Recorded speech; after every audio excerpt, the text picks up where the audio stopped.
कुंतीपुर नाम का एक गांव था। वहाँ भैरव अपने पिता और अपने भाई के साथ रहता था। बचपन में ही माँ के गुजर जाने की वजह से घर की सारी देखभाल भैरव को ही करनी पड़ती थी, इसलिए वो स्थानीय रेलवे में कूली का काम किया करता था। वैसे तो भैरव पढ़ा लिखा इंजीनियर था। आज सुबह से स्टेशन पर एक भी ट्रेन नहीं आई। पता नहीं क्या हो गया है। उस दिन उड़ीसा में भी इतना बड़ा हादसा हो गया था। भगवान करे उनके परिवार में सुख शांति हो। भैरव पूरा दिन इंतजार करके स्टेशन मास्टर के पास चला जाता है और उनसे जाकर ट्रेन न आने की वजह पूछता है। अब आप ही बताइए, अगर ऐसा चलता रहा तो हम घर कैसे चलाएंगे और खुद कैसे रहेंगे? अब मैं तुमसे क्या कहूँ भैरव, सुबह से फोन पर फोन आ रहे हैं, हमारे हाथ भी बंधे हुए हैं, हमें भी कुछ समझ में नहीं आ रहा। कुंतीपुर में ट्रेन आने का नाम ही नहीं ले रही थी। सारे कूली और स्टेशन मास्टर दोनों ही परेशान थे। ऐसे ही कई हफ्ते बीत चुके थे। तब भैरव और उसके साथी कूलियों ने फैसला किया। मेरा घर तो पहले से ही गिरवी है। एक तो बेरोजगारी में पहले हमने कुली का काम शुरू किया और अब ये सब। सही कहा भैरव भैया तुमने। दुनिया का बोझ हम उठाते हैं, लेकिन हमारे बोझ के बारे में किसी को कुछ नहीं पता। क्या बताऊं बेटा, मैं मेरी तो उम्र भी 60 की है। मेरे घर पर मेरा अपाहिज बच्चा है जिसके लिए मैं काम करता हूँ, और अगर ऐसा ही चला तो हम दोनों भूखे मर जाएंगे। हम सबको स्टेशन मास्टर के पास जाना चाहिए। सारे कूली मिलकर स्टेशन मास्टर के पास जाते हैं। वो देश के सबसे बड़े बिजनेसमैन से बात कर रहा होता है। देखो, मैं तुम्हें मन चाहे पैसे देने को तैयार हूँ, लेकिन अच्छी बुलेट ट्रेन बनाएगा कौन? उड़ीसा हादसे के बाद से कोई ये जिम्मेदारी लेने को तैयार नहीं है। लेकिन आप हमारी बात तो समझिए। हमारे देश में पहले से ही इतनी तकलीफें हैं और आप हैं कि लोगों की समस्या अनदेखा कर रहे हैं। वो बिजनेसमैन किसी की नहीं सुनता और वहाँ से चला जाता है। ये सारी बातें भैरव और उसके साथी पीछे से सुन रहे थे और भैरव उस बिजनेसमैन यानी कि उस व्यापारी के पीछे पीछे दौड़ता है और उससे कहता है, सर सर सर मेरी बात तो सुनिए, मेरी बात तो सुनिए सर, आखिर मेरी बात तो सुनिए सर। मुझे बस आपका 1 मिनट चाहिए, उससे ज्यादा नहीं। अगर आपका समय बर्बाद हुआ तो मैं आपको कभी अपनी शक्ल नहीं दिखाऊंगा। हाँ कहो, तुम्हारे पास सिर्फ 1 मिनट है, और अगर मेरा वक्त बर्बाद हुआ तो तुम कूलियों का ठिकाना नहीं मिलेगा। आप जिस ट्रेन की बात कर रहे हैं वो ट्रेन मैं बना सकता हूँ। मेरे पास उस ट्रेन को बनाने के लिए हर एक चीज है। ये बात मैं मान कैसे लूँ? तुम कहना क्या चाहते हो? तब भैरव अपने पास में रखा हुआ एक छोटा सा बुलेट ट्रेन उस बिजनेसमैन यानी कि व्यापारी को निकाल कर दिखाता है, जिसे देखकर वो बहुत खुश हो जाता है। तब भैरव उससे कहता है, और मैं पेशे से एक इंजीनियर भी हूँ। आप बस भरोसा करके देखिए, हम आपको ऐसे ही पूरी बुलेट ट्रेन बना कर देंगे। इम्प्रेसिव, अच्छा प्रेजेंटेशन दिया तुमने, खूब आगे जाओगे। इसीलिए मैं तुम्हें ये बुलेट ट्रेन बनाने का अवसर देता हूँ। धन्यवाद आपका, मैं ये चीज हमेशा याद रखूंगा। हम कुली भाइयों पर आपका ये एहसान हमेशा रहेगा। उस व्यापारी ने पैसे रेलवे विभाग को दे दिए और सारी जिम्मेदारी भैरव के कंधों पर सौंप दी, और भैरव ने ठीक वैसा ही किया। मैं चाहता हूँ कि तुम इस पर बहुत अच्छा काम करो और अच्छी बुलेट ट्रेन बनाकर दिखाओ। भैरव और उसके साथी उस बुलेट ट्रेन को बनाने में लग गए। सारे कूली मजदूरों वाले काम करने लगे। सभी एक साथ मिलकर उस बुलेट ट्रेन पर काम करने लगे। देखते ही देखते उस बुलेट ट्रेन को उन्होंने पूरे 4 महीनों में बना ही दिया, जिसका दौरा करने वही व्यापारी यानी कि बिजनेसमैन वहाँ पर आया और देखकर कहने लगा, वाह, ये हुई ना बात। मैं यही तो चाहता था तुमसे। तुमने जो काम किया है वो कोई और नहीं कर सकता था। कम पैसों में इतनी अच्छी बुलेट ट्रेन कोई भी नहीं बना पाता। ये सब बस आपके दिए हुए अवसर की वजह से ही संभव हो पाया। भैरव, तुम इन्हें इस ट्रेन की खासियत तो बताओ। इस ट्रेन की खासियत ये है कि ये ट्रेन दुर्घटनाग्रस्त नहीं हो सकती। ये ट्रेन अपने आसपास के 1 किलोमीटर की दूरी तक वाइब्रेशन के सिग्नल पर नजर रखती है। इस ट्रेन के 1 किलोमीटर के दायरे में अगर कोई भी दूसरी ट्रेन आती है तो ये उस ट्रेन को सिग्नल देकर उन्हें रोक सकती है। ये खासियत है इसकी। लोगों के फायदे के लिए कौन सी बात है इसमें? इस ट्रेन के गेट में जब भी कोई जाता है उसे ये गिरने से बचा लेता है। हमने इस ट्रेन में एडवांस टेक्नोलॉजी डाली है। वाह, अद्भुत, मजा आ गया। उस व्यापारी ने भैरव को सरकार को पत्र देकर रेलवे का एक बहुत बड़ा अधिकारी बना दिया। बुलेट ट्रेन की सारी जिम्मेदारी अब भैरव के कंधों पर थी। भैरव एक कूली से बहुत बड़ा जिम्मेदार ऑफिसर बन चुका था। तब बिजनेसमैन ने अपनी चाल चली। इस बुलेट ट्रेन ने लोगों के मन से डर भगा दिया है। कई सारी टिकट्स बिक रही हैं, अच्छा मुनाफा हो रहा है। एक काम करो, इस ट्रेन के पैसे बढ़ा दो और सब जगह हमारी कंपनी का नाम फैला दो कि ये ट्रेन हमने बनाई है। लेकिन सर, ये तो बड़ी गलत बात है। भैरव की मेहनत पर आपका हक कैसे हो सकता है? ऐसे ही बाल सफेद नहीं हुए हैं मेरे। मैंने उतनी मेहनत की है। जो मैं कह रहा हूँ वो करो। हर जगह प्रचार कर दो कि ये हमने किया है, यानी मैंने किया है। और वैसा ही हुआ। लोगों को प्रचार करके गलत बातें बताई गई कि बुलेट ट्रेन भैरव ने नहीं बल्कि उस व्यापारी बिजनेसमैन ने बनाई है। भैरव और उसके साथियों की पूरी मेहनत पर पानी फिर चुका था। बुलेट ट्रेन अपने हिसाब से अच्छी तरह चलने लगी थी। भैरव के बारे में किसी को भी कुछ भी पता नहीं था। एक दिन ट्रेन के गेट के पास एक बच्चा गलती से जा पहुंचा। वाह, बाहर कितना अच्छा मौसम है, बारिश हो रही है। मैं थोड़ा गेट के करीब जाकर देखता हूँ। मॉम डैड जब तक खाना खा रहे हैं तब तक तो मैं देख ही लूंगा।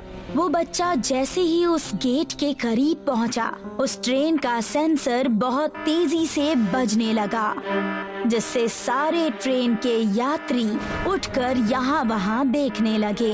वो बच्चा गेट के पास पहुँचा ही था कि ट्रेन का गेट अपने आप ही बंद हो गया। मेरा बच्चा, मेरा बच्चा, मेरा बच्चा, धन्यवाद। इस ट्रेन का लाख लाख शुक्रिया। तुम्हें ध्यान देना चाहिए। मैं एक पल के लिए खाना खाने क्या चला गया, देखो सब पलट गया। भला हो इस बुलेट ट्रेन का। लोग उस बुलेट ट्रेन से बड़े खुश थे, लेकिन उन व्यापारियों ने ट्रेन टिकट की प्राइस बहुत ज्यादा बढ़ा दी, जिससे गरीबों को बहुत परेशानी होने लगी। और ये सब भैरव से देखा नहीं गया और वो उस व्यापारी के पास पहुंच गया।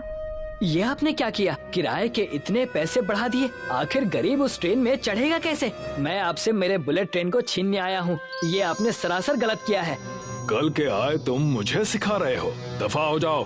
बिजनेस ऐसे ही चलता है, पैसे से पैसा बनता है। अगर कोई नहीं देगा तो पैसे आएंगे कहाँ से? भैरव को ये बात बहुत ज्यादा बुरी लगी। उसने कई सारे पत्र सरकार को लिखे ताकि व्यवस्था ठीक हो जाए, लेकिन उसकी कोई भी सुनने वाला नहीं था।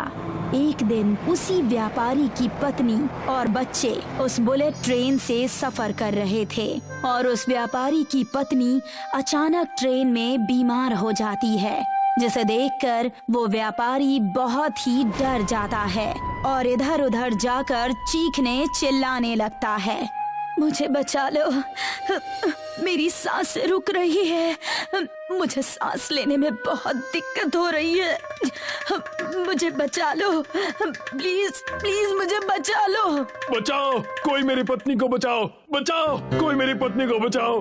तब उस व्यापारी की नजर एक लाल रंग की बटन पर पड़ती है, जो कि डिब्बे के ठीक सामने ही थी। उस व्यापारी ने देर न करते हुए उस बटन को दबा दिया और जैसे ही उसने बटन दबाया, वो बुलेट ट्रेन नजदीकी रेलवे स्टेशन पर तुरंत ही रुक गई और रेलवे के सहकर्मी तुरंत उस व्यापारी के पास पहुंच गए। तब व्यापारी ने उनसे कहा, मेरी पत्नी की तबीयत अचानक खराब हो गई, कृपया करके इसे बचा लीजिए। रेलवे सहकर्मियों ने देर नहीं की और तुरंत ही उस व्यापारी की पत्नी को हॉस्पिटल ले जाया गया और उसकी जान बचाई गई। तब जाकर उस व्यापारी को अपनी गलती का एहसास हुआ और उसने भैरव से माफी मांगी। भैरव, मुझे माफ करना, मैंने अपनी जिंदगी की बहुत बड़ी गलती कर दी। ये सब भगवान की लाठी है जो मुझ पर बरस रही है, मुझे माफ कर दो। मैं आपको माफ सिर्फ एक ही कीमत पर करूंगा, जब आप इस ट्रेन के किराए को केवल 1 रुपए की करेंगे और ऐसी ही कई सारी ट्रेनें बनाएंगे। मुझे तुम्हारी सारी शर्तें मंजूर हैं। और वैसा ही हुआ। उस बिजनेसमैन ने कई सारे बुलेट ट्रेन भैरव से बनवाए और भैरव को रेलवे का बहुत बड़ा अधिकारी घोषित कर दिया और बुलेट ट्रेन का किराया घटाकर 1 रुपया कर दिया गया। 1 रुपए के बुलेट ट्रेन में अब सभी लोग सफर कर सकते थे, चाहे वो अमीर हो या गरीब। लोग खुशी खुशी बुलेट ट्रेन से अपना सफर तय करने लगे और तब उस बिजनेसमैन ने सभी को सच्ची बात बताई कि बुलेट ट्रेन का असली कर्ता धर्ता भैरव ही था और बिजनेसमैन ने भैरव को उसका क्रेडिट दिया। सभी लोग खुशी खुशी रहने लगे। ये मंजीत है और ये पुष्पा। इन दोनों की सालों की इच्छा थी कि वो एक स्कूटर खरीदे। दूसरों के पति अपनी पत्नी को स्कूटर पे घुमाते हैं और एक मेरा पति है जो कब से न जाने स्कूटर लेने के सपने ही देख रहा है। ले लेंगे। एक बार बस मैं पैसा इकट्ठा कर लूं। पर इकट्ठा कैसे करूं? जब भी कुछ पैसे जमा करता हूं, तुम्हारी फरमाइश शुरू हो जाती है। मुझे ये साड़ी चाहिए, वो चाहिए। अब इसमें मैं भला स्कूटर कैसे बनाऊं? मंजीत को किसी भी हाल में स्कूटर खरीदनी थी और अब उसने ठान लिया था कि वो स्कूटर खरीद कर ही रहेगा। उसी दिन से मंजीत पैसे बचाकर गुल्लक में डालता गया। अब जल्दी मेरा स्कूटर आएगा। अब यही चीज वो रोज करने लगा। वो रोज कुछ ना कुछ पैसे उस गुल्लक में डालने लगा और गुल्लक दिन ब दिन भारी होता गया। एक दिन पुष्पा ने गुल्लक को उठाया। ये तो बहुत भारी है, इसमें बहुत पैसे होंगे ना? है, पर उन पैसों पर अपनी नजर मत गड़ा। वो पैसे मेरे स्कूटर के लिए हैं। और मंजीत ने पुष्पा के हाथ से गुल्लक लिया और वापस अपनी जगह पर रख दिया। अगले दिन मंजीत गैरेज पर गया स्कूटर का दाम पता करने। भाई, मुझे कोई अच्छी स्कूटर तो बताओ। ये देखिए, बस 1 साल पुरानी है। क्या दाम है इसका? 50,000। बाप रे, कोई सस्ती स्कूटर दिखाओ दोस्त। ये देखिए, 10 साल पुरानी, इसका दाम है 20,000। हाँ, 20,000। मैकेनिक ने मंजीत को ऊपर से नीचे देखा। अब इससे सस्ता स्कूटर कहाँ से दिखाऊं? इससे सस्ता चाहिए तो तुम्हें खुद ही बनाना होगा। मंजीत निराश होकर वहाँ से चला गया, पर मंजीत के दिमाग में मैकेनिक की वो बात रह गई। इससे सस्ता स्कूटर तो तुम्हें खुद ही बनाना होगा।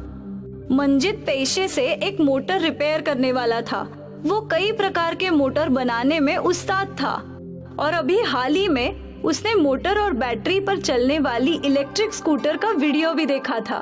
उस दिन जो मैंने मोटर वाली स्कूटर देखी थी, वो तो बैटरी पे चलती है। पेट्रोल का खर्चा भी नहीं है। क्यों ना मैं वैसी ही स्कूटर बनाऊं?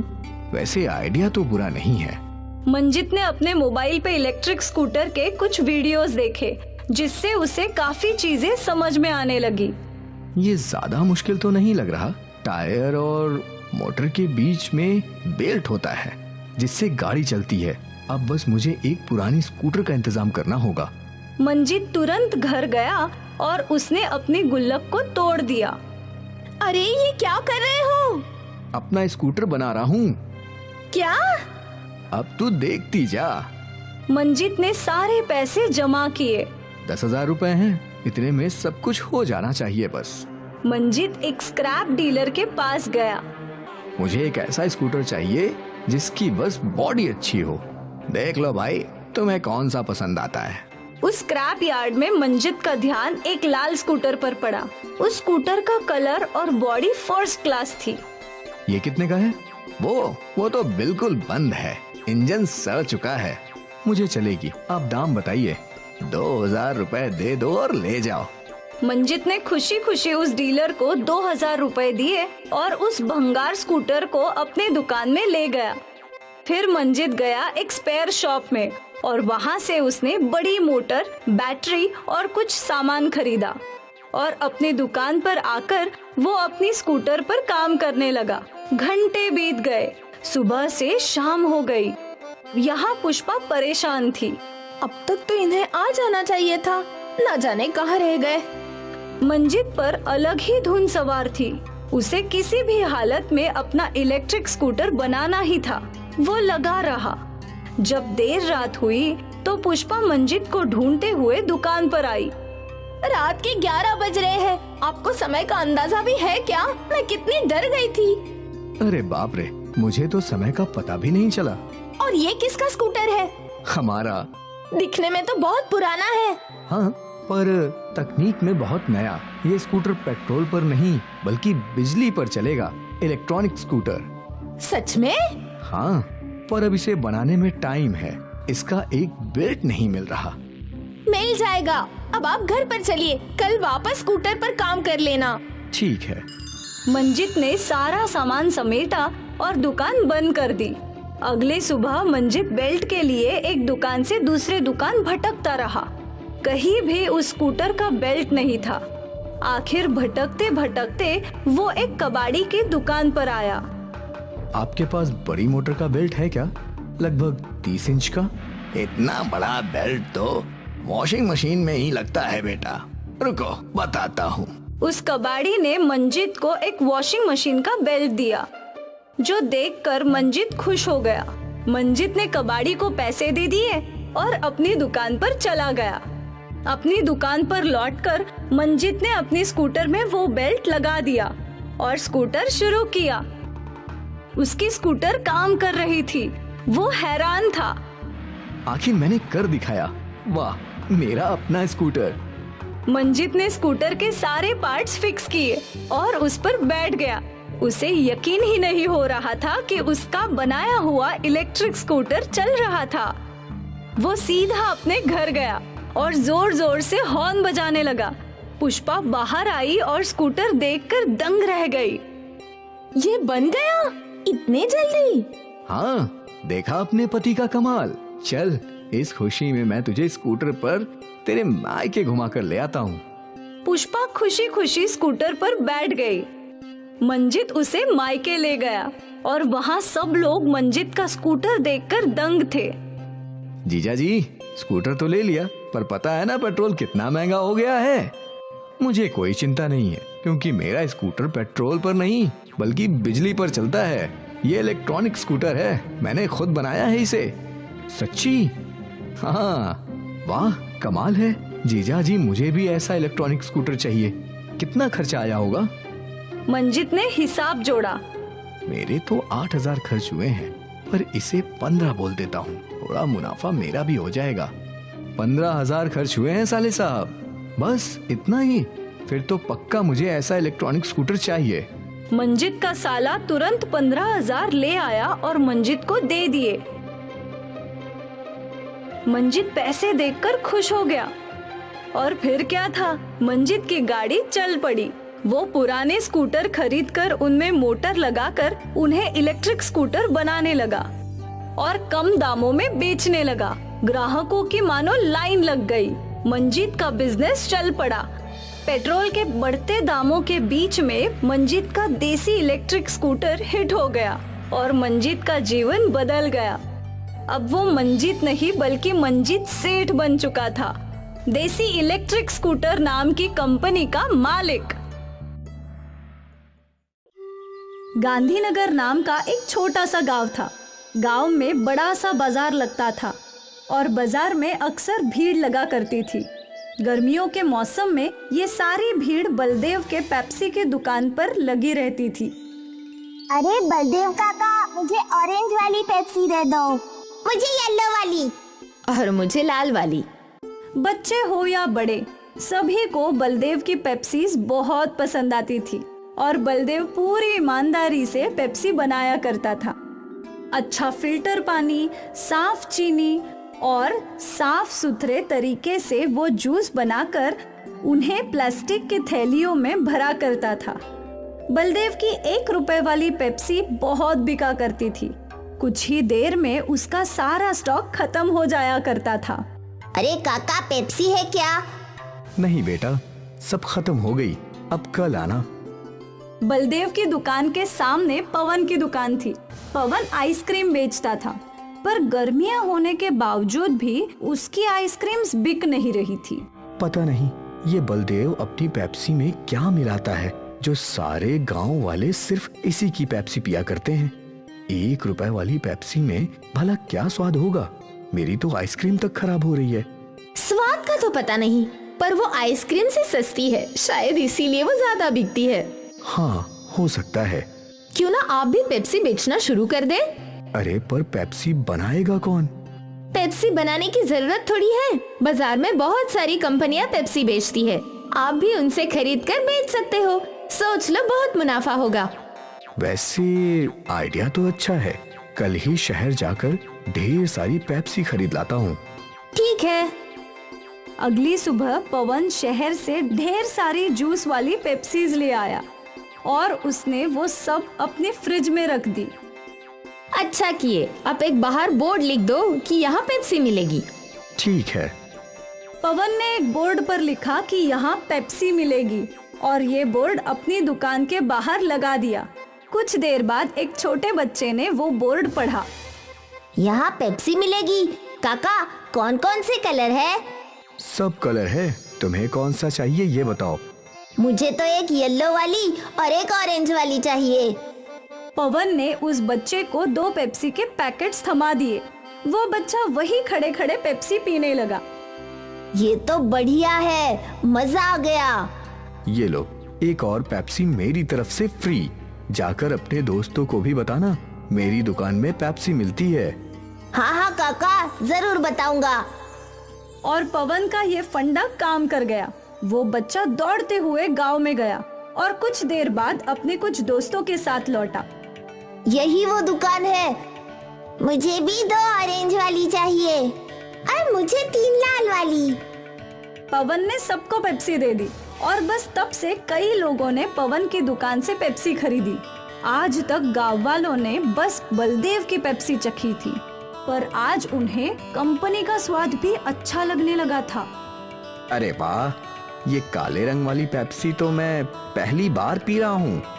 और भी काफी फ्लेवर है, नींबू पानी, काला खट्टा, ऑरेंज, रोज। वाह भाई वाह, अब तो रोज अलग अलग फ्लेवर चख सकते हैं। पवन के पेप्सी बेचने की वजह से बलदेव की दुकान पर ग्राहकों की कमी हो गई थी। मुझे थोड़ा सब्र से काम करना होगा। पवन ने नई नई पेप्सी बनानी शुरू कर दी है, इससे गांव वाले उसकी दुकान पर जा रहे हैं, पर मुझे यकीन है कि वो सब लौटेंगे। बलदेव अपने आप को तसल्ली दे रहा था। अगले कुछ दिनों तक पवन के दुकान पर पेप्सी के लिए भीड़ लगी रही और यहाँ बलदेव का धंधा मंदा था।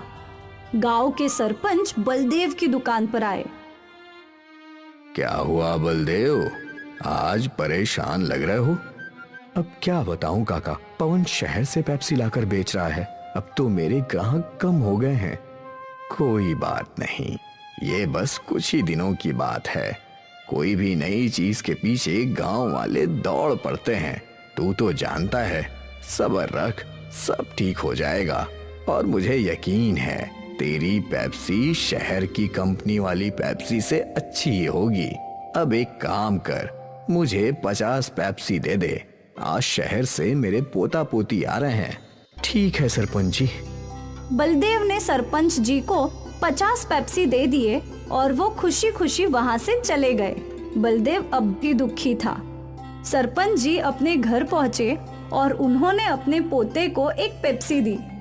पापा, ये पेप्सी वगैरह अच्छी नहीं होती, इनमें इतनी मिलावट होती है जिससे बच्चे बीमार पड़ जाते हैं। बेटा, ये पेप्सी हमारा बलदेव खुद बनाता है, बिना मिलावट, साफ ढंग से। इसे तो हम कई सालों से पी रहे हैं, अब तक कोई बीमार नहीं हुआ। देखिए, सरपंच ने एक पेप्सी अपनी बेटी को दी और उसने वो चखी। वाह पापा, ये तो बहुत अच्छी है। सरपंच जी के घर आए हुए सारे मेहमानों ने वो पेप्सी पीना शुरू किया। कुछ ही देर में सारी पेप्सी खत्म हो गई। पापा, आपने ये कहाँ से ली? मैं थोड़ी और ले लेती हूँ। बाजार में तुझे बलदेव की दुकान दिखेगी, जिसमें बड़ा फ्रिज होगा, उसी की दुकान से। मैं लेकर आती हूँ। नेहा बाजार पहुंची तो वो बलदेव और पवन की दुकान में उलझ गई। उसे समझ नहीं आ रहा था कि कौन सी दुकान है। शायद जिस दुकान पर भीड़ लगी है, मुझे वहाँ जाना चाहिए। नेहा पवन की दुकान में गई। मुझे 20 पेप्सी देना। जैसे ही पवन ने फ्रिज से पेप्सी के पैकेट निकाले तो नेहा ने मना कर दिया। नहीं नहीं, ये नहीं चाहिए। अरे अभी तो आपने 20 पेप्सी मांगी। हाँ, पर ये केमिकल वाली नहीं चाहिए। वहाँ खड़े एक आदमी ने नेहा से पूछा, बहन, इस पेप्सी में कौन सा केमिकल है? ये पेप्सी शहर की कंपनियों में बनती है। वहाँ इन्हें बनाने में कई सारे केमिकल्स डालते हैं जो हानिकारक है और जिससे बच्चे बीमार पड़ सकते हैं। अगर ऐसी बात है तो तुम यहाँ पेप्सी लेने क्यों आई हो? मैं तो यहाँ वो पेप्सी लेने आई थी जो इसी गांव में बनती है। अच्छा, तो आपको बलदेव भाई की पेप्सी लेनी है। उनकी दुकान सामने है। नेहा वहाँ से चली गई, पर आसपास के लोग शहर की केमिकल वाली पेप्सी की बातें करने लगे। नेहा ने बलदेव की दुकान से पेप्सी खरीद ली और वो घर चली गई। केमिकल वाली पेप्सी की बात गांव में आग की तरह फैली और सारे माता पिताओं ने अपने बच्चों को पवन की दुकान से पेप्सी लेने के लिए मना कर दिया। आज से पवन काका की दुकान से पेप्सी मत लेना। क्यों माँ? क्योंकि उसमें ढेर सारे केमिकल है। तेरी तबीयत खराब हो जाएगी, फिर तुझे सुई लगेगी। ना बाबा ना। लोगों को बलदेव की अच्छाई समझ आ गई और एक बार फिर बलदेव की पेप्सी बिकने लगी। पवन की दुकान से कोई भी पेप्सी खरीद नहीं रहा था और थक हार के पवन ने पेप्सी बेचना ही छोड़ दिया।